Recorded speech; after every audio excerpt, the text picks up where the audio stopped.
Olá a todos, sejam muito bem-vindos ao canal Peperaio Hardware, eu sou o Lucas Peperaio. Antes de mais nada, já deixa o seu like, se inscreve aqui embaixo para continuar acompanhando as novidades. E hoje é dia de GPU high-end. Estamos aqui com a GeForce GTX 1080 Ti Founders Edition, que é um modelo fabricado pela NVIDIA. Eu fiz um unboxing nessa placa aqui no canal, quem quiser conferir, o link está na descrição, ok? Então essa aqui é uma placa fabricada pela própria NVIDIA. Logo nós teremos os modelos customizados, diferente da Titan X, que tinha apenas o modelo Founders Edition. Aqui nós poderemos ter os modelos customizados, com mais de uma fan, com overclock, com RGB, enfim, logo eu vou trazer esses comparativos aqui para vocês, ok? Então, sem mais enrolação, vamos conhecer a 1080 Ti, vamos fazer os testes de performance dela.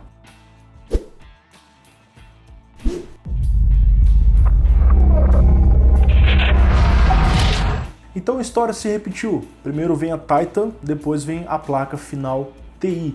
Só que aconteceu algumas coisas diferentes em relação a 980 Ti e a Titan X da geração Maxwell. Eu esperava que essa placa viria com especificações bem reduzidas que justificassem o corte de preço que geralmente tem na TI em relação à placa Titan, né? E que houvesse menos performance, assim como aconteceu entre 980 Ti e Titan X. Porém, na 1080 Ti não houve cortes nos SMs, então aqui nós temos a mesma quantidade de CUDA cores. As diferenças, no entanto, ficam na quantidade de ROPs e no sistema de memória. Aqui nós temos não 12, não 10, mas sim 11 GB de memória. Eu sei que é um número um pouco estranho, mas é explicado pela remoção de um banco de memória de 1 GB. Então você tem 32 bits a menos no barramento. Porém, isso foi compensado pelo maior clock na memória. Essa placa, ao contrário da Titan X, que trabalhava a 10 GHz, trabalha a 11 GHz. Então a largura de banda da placa é maior que a Titan X, mesmo tendo um barramento menor. Isso, é claro, sem considerar as melhorias que foram feitas na arquitetura, como Tiled Caching ou Color Compression, que entregam efetivamente uma largura de banda muito maior que o rotulado. A placa tem 484 GB de largura de banda, porém com essas tecnologias ela chega ao número impressionante de 1.2 TB por segundo ou 1.200 GB por segundo. O clock boost da GPU e o clock base também é maior que o clock da Titan, então isso já nos indica que essa placa, ao contrário da 980 Ti, ela foi feita para ser mais rápida que a própria Titan X, custando quase a metade do preço, $699 contra $1.200. Por chegar na mesma faixa de preço da 1080, não fazia mais sentido que ela custasse os $699 na versão Founders. Então, a partir do lançamento da 1080 Ti, a 1080 cai para $499, que é um valor bem competitivo para o nível de performance que a placa entrega, ok? Bom, 1080 Ti é voltada para o público entusiasta, para overclockers, ainda mais com essa possibilidade de ter os modelos customizados nessa placa. Então, usuários que querem jogar aí em 2.5K com tudo no máximo, até mesmo 4K 60 FPS Ultra, hoje eu vou mostrar para vocês se é possível rodar em 4K 60 FPS no Ultra com essa placa. Fique até o final. Eu tenho certeza que vocês vão se surpreender, ok? Bom, vamos conhecer a placa mais de perto, seus principais detalhes e vamos partir para os testes de desempenho. Bom pessoal, a placa tem o mesmo visual da GTX 1080 Founders Edition, com o corpo da placa em alumínio fundido e um estilo que lembra um diamante, conforme vocês podem ver por esses detalhes aqui, ok? As cores principais, prata e preto. Na parte de cima nós temos a iluminação da logo GeForce GTX na cor verde, ok? Aqui nós temos a GTX 1080 Ti em relevo, assim como outras placas. A gente pode ver aqui uma janela onde tem a câmara de vapor, que eu vou mostrar posteriormente quando eu for abrir a placa, ok? Aqui nós temos a fanzinha blower, ok? Bom, aqui nós temos a parte de cima, dois conectores de alimentação, um conector de 6 e um conector de 8, né? Ao contrário da 1080 que tem apenas um conector de 8, isso porque a placa é mais forte, ela tem demandas maiores de energia. Aqui nós temos o backplate traseiro de metal, inclusive você consegue remover ele parcialmente para favorecer caso você esteja usando duas placas em SLI, porque a segunda placa, a placa que fica embaixo, acaba obstruindo o fluxo de ar da primeira. Então você pode remover uma parte do backplate justamente para favorecer esse fluxo de ar e permitir melhores temperaturas, ok? Por fim, nós temos aqui as saídas de vídeo. Observe que nós não temos a DVI, a NVIDIA removeu para expandir aqui a área de exaustão de calor. Nós temos 3 DisplayPort 1.4 e uma conexão HDMI 2.0, ok? Aqui está o heatsink dela, ok? Heatsink de alumínio, a base de alumínio também, faz o contato na área da GPU. Essa baseplate ela faz contato com a placa. Você pode ver que nós temos aqui thermal pads nos módulos de memória, tá? Tem um aqui que ficou ali no PCB. Tem thermal pads em todos os MOSFETs, olha só. Isso aqui parece que é um tipo de thermal pad também, só que é diferente para algumas outras áreas ali. Aqui nós temos o conector de alimentação aqui do sistema de iluminação, isso aqui da fanzinha blower, ok? Ó. A fan radial, né, ela vai soprar aqui em direção ao heatsink e sair ali na parte de trás. Aqui, pessoal, PCB da 1080 Ti Founders. E como vocês podem ver, ó, uma parte dos thermal pads ficaram por aqui. Nós temos MOSFETs dos dois lados, aqui e aqui são MOSFETs. Inclusive tem mais MOSFETs que a Titan X. Isso aqui é uma implementação que a NVIDIA trouxe para melhorar o fornecimento de energia. Segundo ela, esse aqui pode fornecer até 250 amperes, que é uma quantidade bem grande, né? São 7 fases, e a gente vê que não tem um módulo aqui, um banco. Foi removido, né? É por isso que a placa tem 11 GB, por isso que a placa tem 32 bits a menos. Uma coisa interessante de comentar, pessoal, em relação à geração passada, a evolução do transistor, né? De 28 nanômetros para 16 nanômetros FinFET. Se você comparar, por exemplo, a 980 Ti, ela tem uma área de 601 mm², é maior, a GPU é maior, e ela tem 8 bilhões de transistores. E aqui você tem uma área menor, 471, com 12 bilhões de transistores, mantendo o mesmo TDP. Bom, pessoal, chegou a hora de conhecer a performance da 1080 Ti. Nesse primeiro momento eu estou fazendo os testes apenas com ela, então não vai ter comparativo direto nesse vídeo, mas eu estou para receber 980 Ti, GTX 1070 e GTX 1080. Então no próximo vídeo eu vou trazer um comparativo bem legal para vocês, ok? Então a ideia do teste é, em primeiro lugar, mostrar se a gente consegue rodar com tudo no máximo. Então mesmo aí 4K com anti-aliasing no 8x eu vou rodar para ver se a placa aguenta, e depois eu vou colocar numa outra configuração, geralmente tirando o anti-aliasing, para ver como fica. Então Full HD, 2.5K e 4K com as configurações no máximo. Se a gente tiver algum tipo de problema ao rodar no máximo, eu vou reduzir geralmente apenas o anti-aliasing, ok? Então vamos aos testes.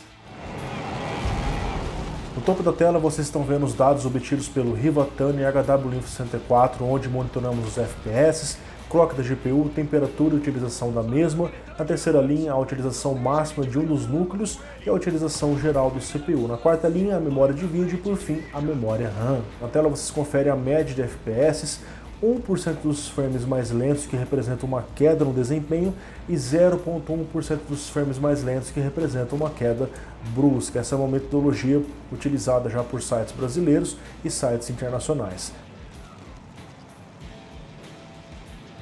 Em Doom, rodando com a API Vulkan, vemos que a 1080 Ti é forte o suficiente para o game em Full HD, mesmo com tudo no máximo. Como o game tem um cap de 200 FPS, esse é o limite máximo que ela chega. A média de FPS ficou em 191, com a queda em 128 e queda brusca em 122 FPS.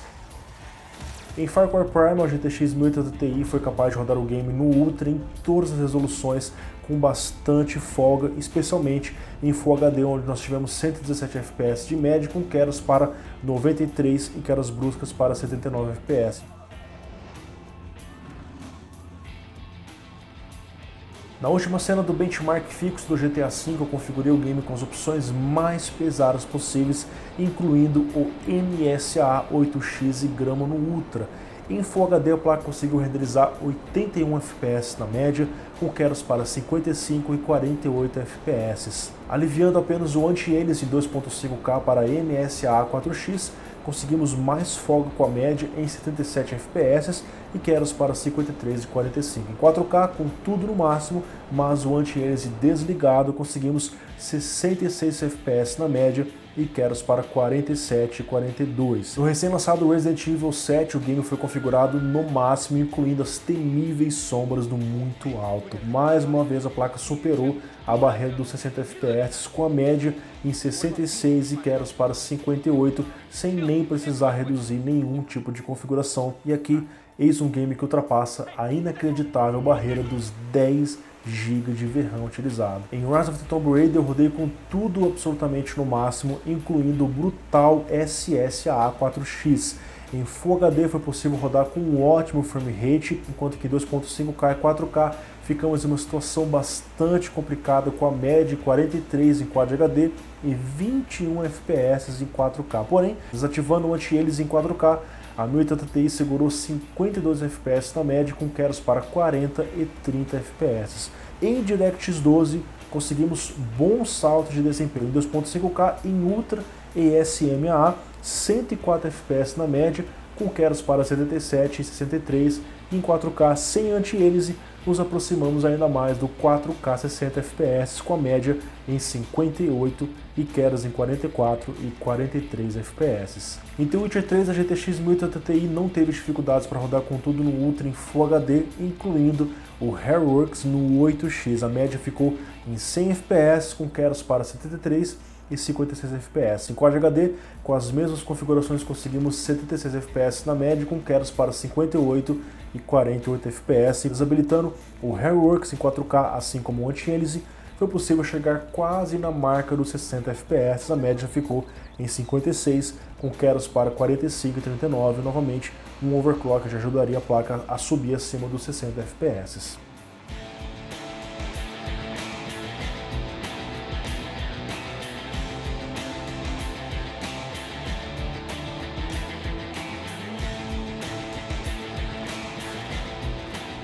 Analisando o gráfico de progresso da temperatura da GPU, vemos o que já era esperado para o modelo Founders e para uma placa desse calibre.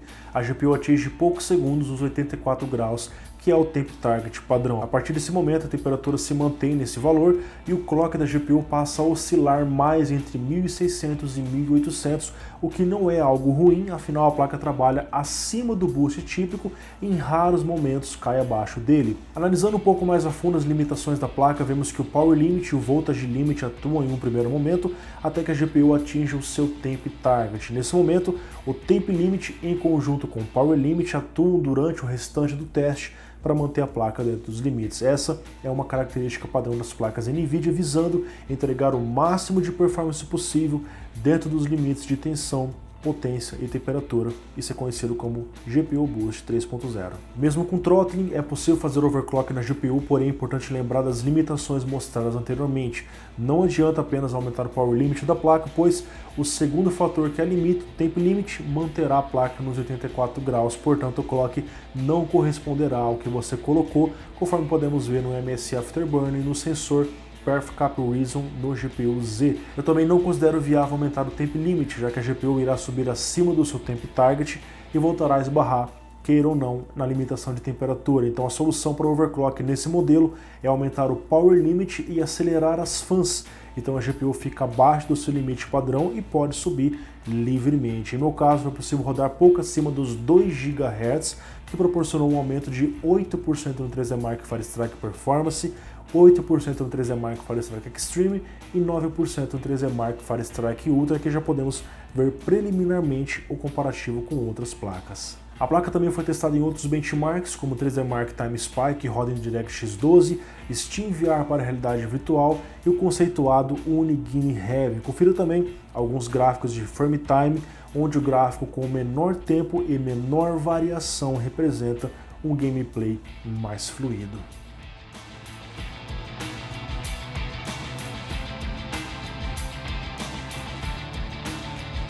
A melhor TI. Esse é um dos adjetivos dado pela NVIDIA para essa placa. Isso porque, se nós considerarmos as últimas placas finais 80 em relação às TIs correspondentes da mesma geração, essa placa oferece o maior nível de performance, 35% em relação à GTX 1080, inclusive ela chegou no mesmo preço da 1080, que agora sofreu corte de preço, conforme eu falei para vocês. Mas o interessante é que pelos mesmos 699 dólares que você pagava na série passada, uma 980 Ti customizada, agora você consegue comprar uma placa de 11 GB de memória, daqui a pouquinho eu vou falar sobre memória, e um nível de performance muito maior. No próximo vídeo, como eu já falei para vocês, eu vou mostrar o comparativo dessas placas. Então, 11 GB de memória, memória para ninguém botar defeito, é uma grande quantidade de memória, porém vocês viram que em Resident Evil 7 e Rise of the Tomb Raider a placa já estava ali beirando os 10 GB, então mesmo os jogos da atualidade já estão usando grandes quantidades de memória,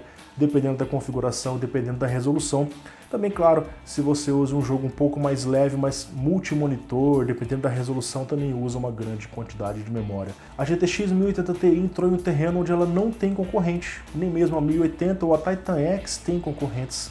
Então, por esse nível de performance, nessa faixa de preço dos 699 dólares, a 1080 Ti é a melhor opção que nós temos disponível no mercado hoje, até que pelo menos a AMD lance uma placa concorrente, aí eu vou fazer os comparativos e ver qual tem o melhor custo-benefício. Então, de fato, essa aqui é uma Titan X custo-benefício, uma Titan X mais barata, e como vocês já imaginam, após o lançamento da TI, a Titan X meio que fica de lado, porque ela custa muito a mais, e agora, surpreendentemente, ela tem menos desempenho que a TI, ao contrário do que aconteceu na série passada, que você tinha, se você pegasse Founders, referência contra referência, você tinha a Titan X mais forte, obviamente, ok? A minha expectativa de preço para essa placa, em um primeiro momento, é entre 3.500 a 4.000 reais. Posso estar enganado, porque quando a placa chega no Brasil é um pouco complicado num primeiro momento, mas depois o preço vai caindo. Inclusive o meu parceiro na Performance Solutions já tem a pré-venda dessa placa, está num preço bem bacana, inclusive eu vou deixar na descrição para vocês acessarem, tirar suas dúvidas e conhecer ali, se você estiver interessado em adquirir a placa em pré-venda, ok? O lançamento dela está previsto para o dia 10 de março, então não vai demorar. Os modelos customizados podem demorar um pouquinho, aí tudo depende da disponibilidade dos fabricantes. No Brasil é um pouco complicado, lá fora isso é mais rápido, no Brasil acaba demorando um pouquinho, ok? Então, falando em performance, galera, de fato a placa é muito forte para Full HD. Vocês viram aí que nos jogos, todos os jogos rodaram com tudo no máximo, sem nenhum tipo de problema em Full HD. De repente pode soar um pouco estranho, cara, Full HD para uma placa dessa, mas tem gente que quer comprar um monitor 144 Hz Full HD e quer ter muitos frames na tela, aí a pessoa acaba optando por uma placa high-end. Se bem que você pode colocar uma 1070, uma 1080 que já dão conta do recado, sabendo configurar ali os filtros, mas se você é um usuário mais exigente, não quero tudo no ultra, no máximo do máximo, vocês viram que essa placa realmente é muito forte para isso. 2.5K, que é o ponto que eu considero ideal pelo preço dos monitores Quad HD hoje, que estão ficando cada vez menores, né? Aqui você tem um ótimo nível de performance, e para 4K vocês viram que sim, finalmente nós conseguimos rodar 4K, 60 FPS Ultra. Depois de muito tempo, eu já fiz vídeos tentando fazer isso com outras placas, até é possível reduzindo ali do Ultra para o alto, mas dessa vez eu consegui rodar no Ultra e 60 FPS. Em alguns jogos eu nem precisei tirar anti-aliasing, como Far Cry Primal, por exemplo, rodou ali no máximo, Doom, por exemplo, rodou no máximo, BF1 rodou no máximo. Alguns jogos como GTA, eu reduzi um pouquinho ali o anti-aliasing, Tomb Raider também, mas enfim, anti-aliasing nesse tipo de resolução acaba sendo dispensável por conta da densidade de pixel. Mas, de repente, se você é um usuário ainda mais exigente, você pode fazer um overclock nessa placa. O overclock ajuda ela a manter uma taxa de frames maior, ou ainda fazer o SLI, que seria o SLI mais rápido do mundo, com duas 1080 Ti. Então, pessoal, espero que tenham gostado. Deixa o seu like se ainda não deixou lá no começo do vídeo, se inscreve no canal para acompanhar as novidades que vem por aí. E um grande abraço a todos. Se vocês quiserem sugestões de testes, postem nos comentários que eu vou rodar vários gameplays com essa placa, inclusive com Ryzen. Um grande abraço, galera.